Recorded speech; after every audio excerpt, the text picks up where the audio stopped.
I know where is the stone that you used to pray? So I macam, solat guna batu?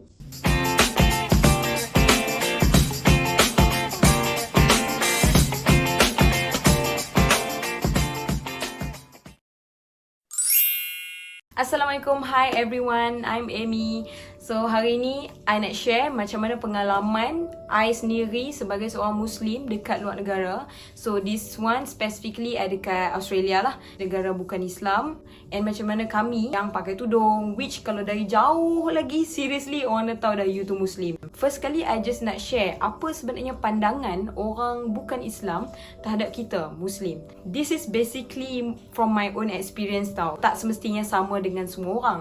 So from my own experience, dalam 10 orang non-Muslim yang I kenal, 7 out of them sebenarnya tak kisah pun you nak pakai apa, you beragama apa, what is your sexual orientation, nobody cares. Kalau kita nak faham Western cultures, usually orang tak being judgmental towards other people. Sangat-sangatlah tak ramai, tapi still ada yang tertanya-tanya. Kalau kita cakap dekat tempat yang I belajar lah, dekat UQ, kita panggil dia sebagai Sunshine State, which means kalau time summer, weh, serius panas gila. Lepas tu kadang-kadang kalau winter pun ada time dia sejuk, ada time yang dia still panas juga. So akan ada lah yang bertanya, tak panas ke you pakai tudung? Ataupun ada jugalah soalan-soalan yang lagi deep, which kalau korang nak tahu, korang tengok video ni sampai habis lah. Throwback balik masa I first belajar dekat University of Queensland, masa tu tahun 2015. Dekat uni kami sendiri ada multi-faith center, which means siapa-siapa yang praktikkan religion mereka boleh praktik benda tu dekat multi-faith center tu. And kami also share dengan another religion lah, contoh macam Christian. Pengalaman masa first few days solat dekat multi-faith center tu, sebenarnya ada seorang perempuan ni, dia datang dekat I tau. Dia datang dekat I, lepas tu dia tanya, may I know where is the stone that you used to pray? So I macam, solat guna batu? Okay. I just cakap je lah dekat dia, oh, we don't pray using stone, we just pray according to kiblah. Macam tu je. I cakap macam, okay, solat ikut kiblat je lah kan. Dia blur-blur sikit, dia cakap thank you, lepas tu dia ciao. So I macam, okay, so dekat sini macam juga multi-faith center, and also kita tengok Muslim dekat situ datang dari pelbagai negara. So you would expect macam some would practice differently. I'm not the expert, so I tak berani nak cakap yang mana betul, yang mana salah semua. Tapi that is basically the expectation lah. Sebenarnya university ni sangat luas. So kalau contohlah kita after one class kita nak ke kelas yang lain, tapi time tu kita kena solat, sangat memakan masa untuk kita orang pergi dulu ke multi-faith center tu sebab dia sangat jauh. Kalau kita orang kena solat, mostly ada je yang solat dekat penjuru. Tengoklah dekat mana-mana building yang ada penjuru yang sesuai untuk kita orang solat. And also ada juga kita orang solat dekat tepi pintu ataupun dekat padang. Kalau nak cakap belajar dekat luar negara ni, you akan solat literally dekat mana-mana.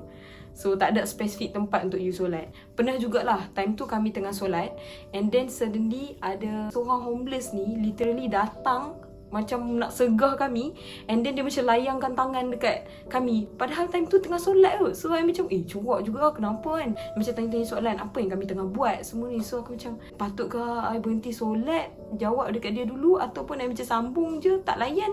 Tapi cuak juga, takut lagi tak pasal-pasal dah hempuk kami kan. And nasib baik time tu ada our friend tak solat lagi. Dia explain lah dekat orang tu cakap lah macam, oh sorry, dia doesn't mean to be rude pun sebenarnya. Dia pun tak tahu apa yang kami tengah buat. Bila dengar benda tu, I macam sambung je lah solat kan. Satu lagi lah pengalaman yang I tak boleh lupa. Sebenarnya I pernah sign up untuk join satu club ni, which masa tu during orientation dia tulis International Student Club. So I macam, oh okay, interesting lah benda ni kan. Macam you pergi belajar language baru, you belajar culture baru, you kenal orang daripada different countries. So you macam, oh okay, benda ni sangat interesting, and I rasa nak join. Few days later dia pun ajak lah untuk gathering macam tu. So I macam, okay, I join je lah. So I'm the only Muslim dekat situ. Literally yang lain semua non-Muslim. So kita orang pergi hiking, pergi surfing. Things got suspicious bila I selalu dapat invitation hari Ahad untuk pergi somewhere, which is church. So I macam kejap, ni International Student Club ataupun club apa ni sebenarnya? Sebab memang diorang akan selalu invite lah. Kiranya diorang adalah event-event dekat church. Lepas tu I macam what should I do? Sebabnya I dah kenal diorang. Tiba diorang ajak I tempat yang tak sepatutnya I pergilah. Adakah diorang ni ada effort untuk convert I ke? So I memang sangat-sangat cuak. That's why lah I decide, I cakap ke diorang, kalau untuk kita orang just hang out, get together dekat luar, I will join. Tapi kalau aktiviti hari Ahad tu, I will not join them lah.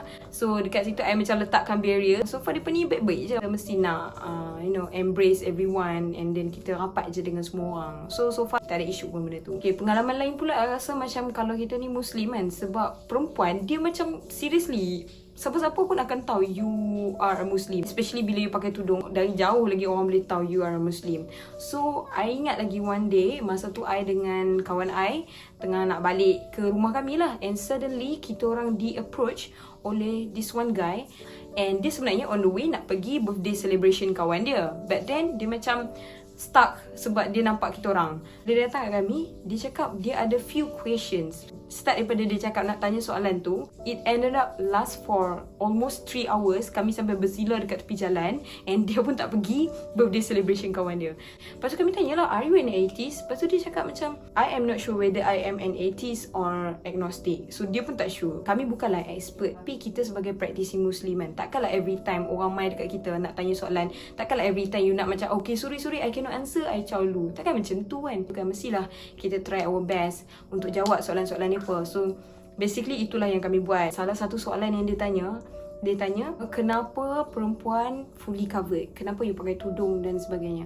So my friend adalah buat satu analogy. Dia tanya dekat mamat tu, kalau dia diberi peluang untuk pilih gula-gula yang berbungkus ataupun gula-gula yang dah terbuka, which one yang dia akan ambil? So our expectation adalah macam, okay, dia akan ambil gula-gula yang dah bungkus tu lah. Sebab apa? Dia still elok lagi, dia tak dicemari. So kita nak kaitkan benda tu dengan seorang muslimah tu sendiri, which kalau kita fully covered, kita menjaga kehormatan diri kita, then orang yang macam tu adalah the best choice lah. But it turns out that jawapannya adalah dia akan ambil gula-gula yang dah terbuka tu. So the one yang dah terbuka, obviously itu adalah gula-gula. But yang bertutup tu kita tak sure lagi. Mungkin itu adalah satu benda yang poisonous. So you are not sure yet. So I would choose the one that is already open. So kami macam, okay. So kita orang faham lah, okay, kita tak boleh nak simply expect everybody would have perspektif yang sama dengan kita. Some of them think really differently, especially those yang non-Muslim or yang tak practice religion langsung. They have their own ideas, they have their own perspective. Kalau time I kerja pula, actually sebabkan I bekerja dengan both Muslims and also non-Muslim. So non-Muslim ni seriously diorang memang sangat curious lah dengan our religion. So banyak lah sebenarnya soalan-soalan yang diorang tanya dekat I, yang I pun macam okay, sekejap balik kena buat research dulu, and then baru I cuba jawab. Sebab realistically takkanlah kita nak keep on lari daripada soalan-soalan tu, sedangkan kita yang menjadi image kepada agama kita sendiri. Conclusionnya kat sini, I rasa bila you belajar ataupun bekerja ataupun stay dekat luar negara, actually banyak benda yang you takkan expect but it would happen. Macam dekat Malaysia, sebab kita negara Islam, so orang takkan tanya banyak tau. Orang akan rasa macam this is the culture, this is the religion yang already practice dekat sini, so orang takkan tanya sangat.